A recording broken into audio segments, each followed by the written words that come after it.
सुना था सियासत शातिर होती है, सुना था सियासत बेगैरत होती है, सुना था सियासत की असली शक्ल बड़ी डरावनी होती है।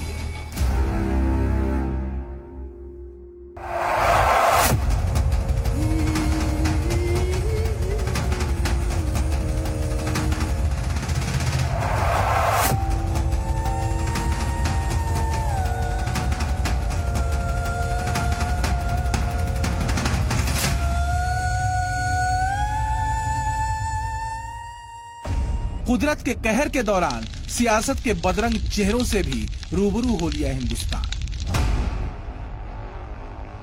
दवा पर सियासत, वैक्सीन पर सियासत, ऑक्सीजन पर सियासत और तो और कुदरत के कहर पर भी सियासत चढ़ा दी। देखिए, मैं समझता हूं कि हर आदमी को अपनी पीठ थपथपाने का पूरा हक है, वो अपनी पीठ थपथपाते रहे, लेकिन इन 7 सालों में जनता का जो हशर हुआ है वो मुझसे और आपसे छुपा हुआ नहीं है। जिस तरह से नाइंसाफियां हुई हैं 7 सालों के अंदर, क्या उसके अंदर जितनी भी नाइंसाफियां हुई हैं, चाहे ऐसे कानून बना दिए गए हों जिसमें शरीयत के अंदर मदाखलतें हुई हों, बाजी जगह मेरा सर शर्म से झुक गया। समाजवादी पार्टी के सांसद हैं एसटी हसन, जो कहते हैं हिंदुस्तान के ऊपर 2-2 तूफानों का कहर बरपा। महामारी ने हजारों लोगों के प्राण ले लिए, लाखों लोग बीमार हुए, तो इसकी जड़ में देश की सरकार का शरीयत के खिलाफ चला। लिहाजा प्रकृति ने हिंदुस्तान के सरकार के किए अन्याय पर इंसाफ किया, हजारों लोगों की जान लेकर। डॉक्टर एसटी हसन कहते हैं नाइंसाफी की ही सजा है ये कि कोरोना मृतकों को सम्मानजनक विदाई तक नहीं मिल सकी, चिताओं के लिए लकड़ियां तक नसीब नहीं हो सकी। 10 दिनों के भीतर हिंदुस्तान पर 2-2 तूफानों का कहर बरपा। क्या उसके अंदर जितनी भी नाइंसाफियां हुई हैं, चाहे ऐसे कानून बना दिए गए हों जिसमें शरीयत के अंदर मदाखलतें हुई हों, चाहे ऐसा कानून बना दिया गया हो जिसमें दुनिया के सबसे बड़े लोकतंत्र में पर्टिकुलरली एक कम्युनिटी को कह दिया गया कि उनको नागरिकता नहीं मिलेगी, यानी कि मुसलमान को नागरिकता नहीं मिलेगी, बाकी सबको मिल जाएगी। तो ये जो नाइंसाफियां हुई हैं, उसकी एवज में आपने देखा कि हमारे देश के अंदर आसमानी आफतें कितनी आ रही हैं। ये चाहते हैं कि समाजवादी पार्टी जिताओ, शरिया कानून लाओ। इनकी बोली और ISIS की बोली एक सी है।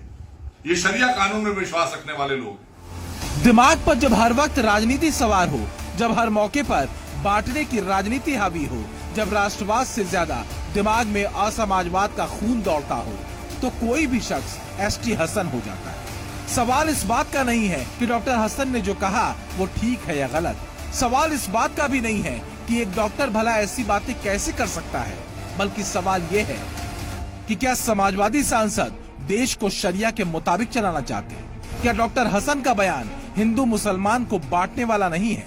क्या सरकार नागरिकता कानून अगर नहीं लाती तो कोरोना नहीं आता? और सबसे बड़ा सवाल ये कि मुस्लिम देशों पर आखिर कोरोना का कहर क्यों टूटा?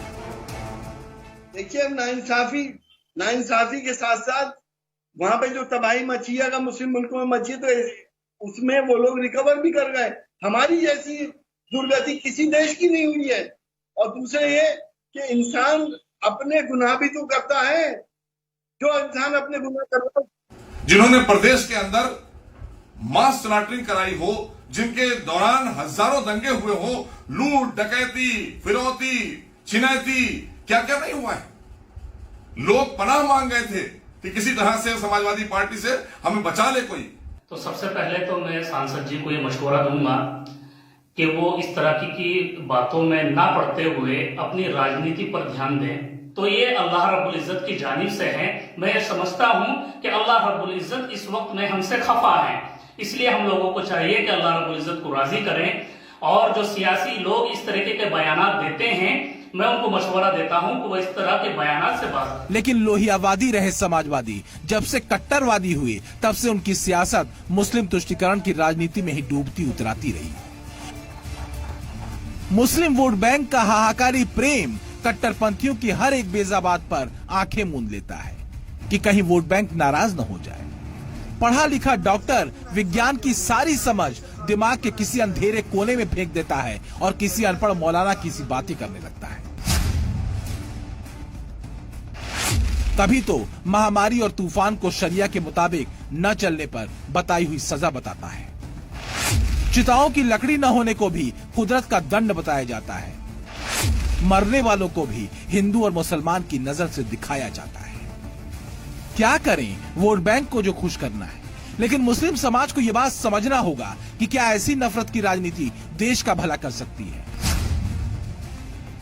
और रही बात डॉक्टर हसन की, तो डॉक्टर हसन उसी पार्टी के सांसद हैं जिसके मुखिया एक समय में देश में बनी वैक्सीन को भी बीजेपी की वैक्सीन बताते फिरते थे और सरेआम कहते थे मैं बीजेपी की वैक्सीन नहीं लगवाऊंगा। देखिए, मैं तो नहीं लगवाऊंगा अभी वैक्सीन, मैंने अपनी बात कह दी, और वो भी बीजेपी लगाएगी उसका भरोसा करूंगा मैं?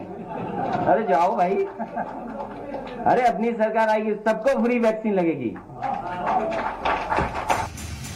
और नेताओं की ऐसी ही जिद ने, ऐसी ही अवैज्ञानिक सोच ने कई लोगों पर ऐसा असर डाला कि उन्होंने वैक्सीन लगवाई ही नहीं। अलीगढ़ मुस्लिम यूनिवर्सिटी में 70 से 75 मौतें प्रोफेसर और स्टाफ की हुई हैं। इसमें से ज्यादातर लोगों ने वैक्सीन नहीं लगवाई।